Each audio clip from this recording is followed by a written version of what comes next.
Assalamualaikum warahmatullahi wabarakatuh.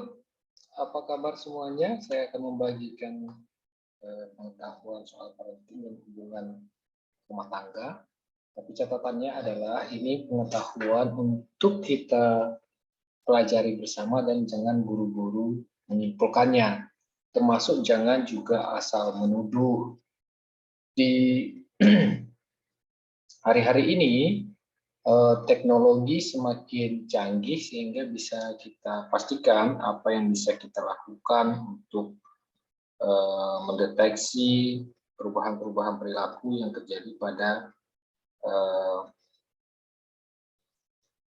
pasangan kita masing-masing di rumah. Nah, ini informasi yang dikutip dari berbagai sumber soal ciri pria berselingkuh. Sekali lagi catatannya, 4 ciri pria berselingkuh ini adalah perhatikan baik-baik dan sangat mudah mendeteksinya sebenarnya. Tinggal lagi bagaimana pada materi berikutnya mungkin kita akan bicara untuk menyadarkan bahwa perselingkuhan itu merugikan keluarga besar, merugikan dirinya, dan merugikan anak-anak. Nah, kita lihat slide pertama. Pria yang berselingkuh utamanya sangat menempel dengan handphone yang dia gunakan. Sangat menempel dengan handphone yang dia gunakan. Umumnya alasannya itu seragam atau standar saja. Pertama, misalnya dia mengaku sibuk dengan pekerjaannya sehingga handphonenya itu harus melekat pada dirinya. Dia akan selalu sibuk dengan handphonenya dengan alasan ini mengurus pekerjaan. Ada hal lain, kecuali ada hal lain memasang password pada handphonenya dan password itu tidak boleh diketahui oleh pasangannya. Idealnya itu memang handphone diberi password untuk alasan keamanan dan privasi. Tapi untuk pasangan sendiri sejatinya password itu harus diberikan. Jadi pasangan bisa akses kapan saja handphone yang kita gunakan. Bukan untuk merahasiakan. Misalnya ada keluarga yang memasang suaminya pasang password di handphonenya, istrinya juga begitu. Alasannya mereka ingin agar anak-anaknya tidak mudah mengakses gawai. Gawai pada waktu tertentu boleh diakses oleh anak, tapi tidak mudah langsung begitu pegang handphone ibunya, begitu pegang handphone ayahnya, bisa langsung main handphone. Nah, ya jika alasannya seperti itu dan sama-sama saling tahu passwordnya, itu tidak akan jadi masalah. Tapi jika salah satu menggunakan password, apalagi tidak diberitahu, atau jangan-jangan sebelumnya tidak menggunakan password handphone, tiba-tiba menggunakan password handphone dan tidak memberitahu pasangannya, nah itu menjadi masalah. Itu harus diwaspadai. Bisa jadi ini awal mula ciri dari perselingkuhan itu. Nah, jika ini terjadi, maka lebih baik bertanya baik-baik pada suami, apakah atau pada suami lah, karena ini kasusnya suami, tanya baik-baik kenapa dia memasang password pada handphonenya, kenapa tidak diberitahu, adakah yang sangat-sangat rahasia sehingga tidak boleh diberitahu pada istrinya. Itu untuk yang pertama. Ciri lainnya dalam kasus handphone ini, ketika Anda duduk bersama suami, kemudian handphone yang bergetar atau berdering atau berbunyi atau masuk pesan, maka dia akan panik. Begitu Anda pura-pura saja pegang handphone, itu dia akan panik sekali. Takut ada pesan yang masuk dari selingkuhannya bisa jadi. Jika kekhawatirannya seperti itu harus diwaspadai. Tapi jika dia hanya menggunakan handphone dan Anda bisa akses, itu sangat mudah sekali. Nah, begitu ya. Kemudian akan lahir pertanyaan, apakah Anda sebagai istri berhak untuk mengakses handphone suami? Jawabannya iya, berhak. Bisa dilihat sama-sama kok. Lebih baik lihatnya sama-sama dibanding saling curiga. Misalnya Anda begitu suami tidur gitu, Anda pegang handphonenya, periksa sana sini, sana sini, sana sini, itu jauh lebih tidak baik. Itu ya. Jadi lebih baik memang saling periksa dan saling lihat. Saling tahu lah intinya. Betul bahwa handphone adalah privasi masing-masing. Tapi jika memang kita ingin bertanya atau ingin melihat, harusnya hubungan antar suami istri itu tidak masalah soal handphone. Silakan lihat saja. Jika memang sesuatu tidak dirahasiakan. Ya, ini harus fair. Hidup itu harus fair. Suami juga harus fair, istri juga harus fair. Jangan kebalik-kebalik. Giliran istri tidak boleh pasang password di handphone. Giliran suaminya boleh. Nah, itu kebalik memang. Harus fair gitu. Fairness di hubungan suami istri itu harus ditanamkan sejak sebelum menikah sebenarnya. Harus ada di otak kita masing-masing, baik istri maupun suami, untuk fairness. Apa yang kita lakukan itu juga yang harus dilakukan oleh pasangan kita. Jadi fair itu ya. Jangan yang satu boleh, yang satu tidak boleh. Nah, itu aneh. Itu nggak fair.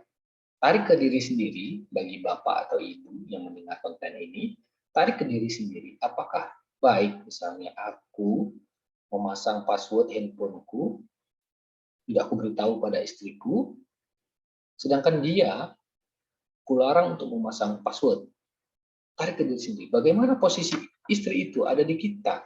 Istri pasang password, kita dilarang pasang password. Kan tidak fair dong, tidak enak dong. Ya, sangat tidak baik. Nah, untuk yang kedua, perubahan sikap saat sedang bersama. Bapak Ibu yang saya hormati, perubahan sikap saat sedang bersama itu harusnya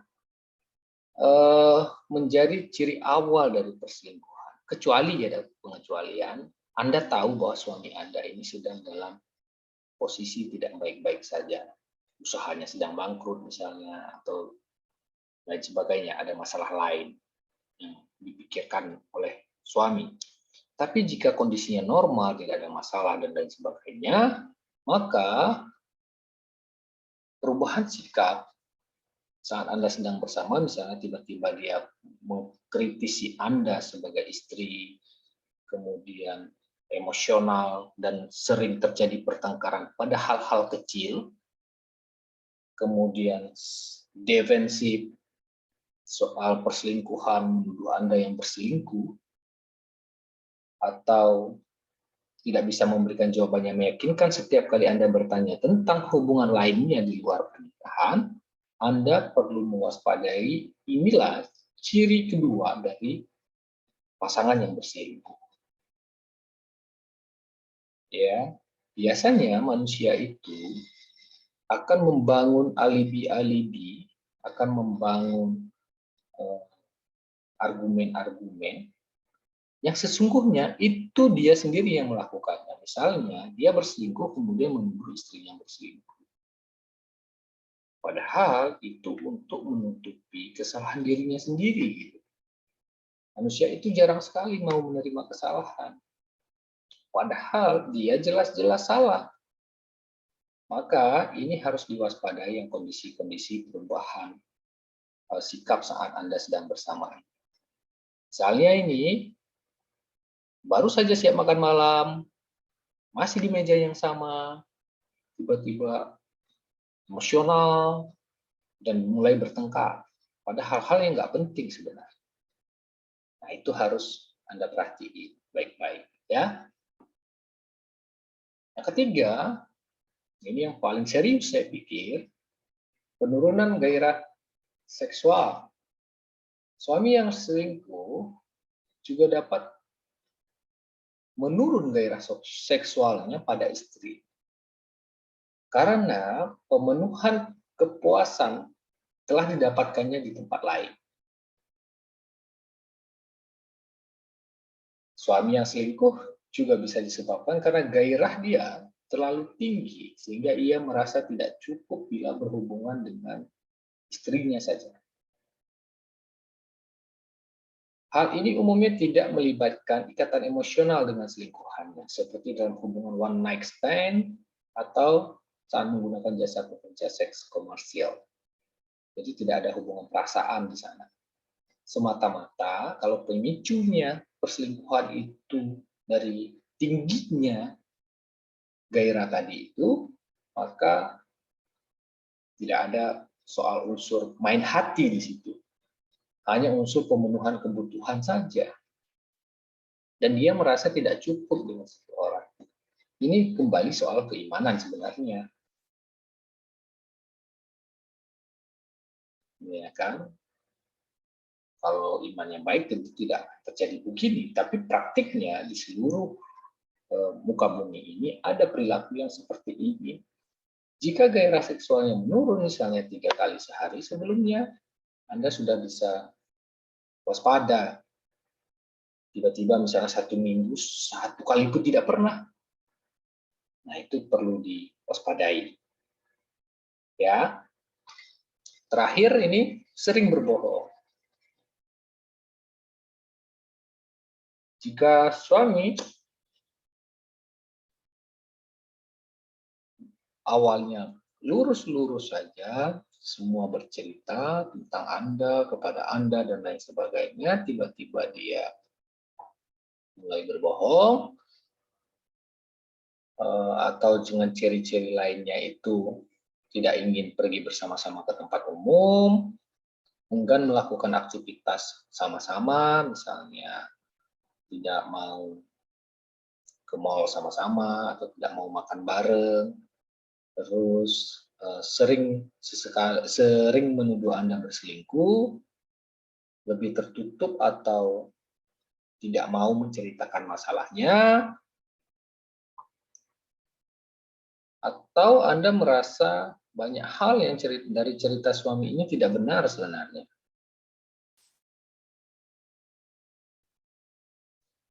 Jika Anda bertanya, misalnya, dia sering menjawab, "Ah, kamu terlalu cemburu," atau "jangan ikut campur," atau "kamu suka mengada-ngada," atau "kamu nggak pernah percaya sih sama aku." Nah, ini bisa menjadi kondisi-kondisi masuk kepada ciri terakhir dari pria yang berselingkuh. Bapak Ibu yang saya hormati, lazimnya pria yang berselingkuh itu jawabannya selalu bertele-tele. Jika Anda bertanya, apalagi misalnya kalau suami Anda itu tipe orang yang straight to point, biasanya langsung jawab, langsung bla bla bla dan seterusnya, tiba-tiba bertele-tele, mutar sana, mutar sini, nggak ada tujuan. Nah itu Anda harus mulai waspada. Tapi peringatan saya dalam kasus ini adalah jangan buru-buru memutuskan atau menyimpulkan sesuatu. Anda butuh keyakinan kuat bahwa 4 ciri ini adalah bukti perselingkuhan. Jadi dari ciri-ciri ini Anda sudah bisa menyiapkan menjadi warning untuk Anda bahwa ada sesuatu yang tidak baik-baik saja pada keluarga dari suami Anda. Jika itu terjadi, Anda bisa mencari solusi-solusi yang terbaik. Solusi terbaiknya itu paling mudah tentu curhat pada orang yang lebih senior jika tidak mau pada konseling psikolog. Boleh jadi Anda juga bicara dengan orang yang lebih berpengalaman dibanding Anda, orang tua Anda misalnya, atau kakak Anda misalnya. Tapi ingat, semua keputusan itu ada di tangan Anda, jadi maka jangan buru-buru membuat keputusan. Pikirkan matang-matang, jangan egois, jangan sering mengatakan, "Ah, kalau suami model begitu mah 10 aku bisa dapat." Bukan itu masalahnya. Masalahnya adalah bagaimana mempertahankan hubungan rumah tangga yang kita ikrarkan satu untuk selamanya, hingga maut memisahkan. Maka ketika Anda sedang marah, mengetahui suami Anda berselingkuh dengan ciri-ciri ini, mungkin dapat WhatsApp dari cewek atau dari semuanya, lebih baik Anda meredakan emosi dulu. Duduk dulu, jika tidak duduk, baringan dulu. Meredakan emosi dulu sebelum memikirkan apa solusi terbaik dari persoalan ini. Pada materi sebelumnya sudah kita bicarakan sebenarnya pria yang berselingkuh itu bisa jadi dia masih sangat mencintai Anda. Jadi harus diingat baik-baik. Bisa jadi pria yang berselingkuh itu masih mencintai Anda. Dan sekali Anda berbicara dengan dia dari hati ke hati, tidak diketahui oleh anak, jangan libatkan anak dalam persoalan keluarga besar, bisa jadi dia akan berubah dan mengakhiri semua perselingkuhannya.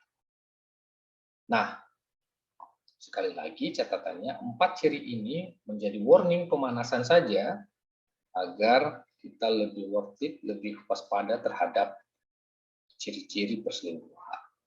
Terima kasih. Sampai ketemu lagi di konten berikutnya. Salam. Assalamualaikum warahmatullahi wabarakatuh.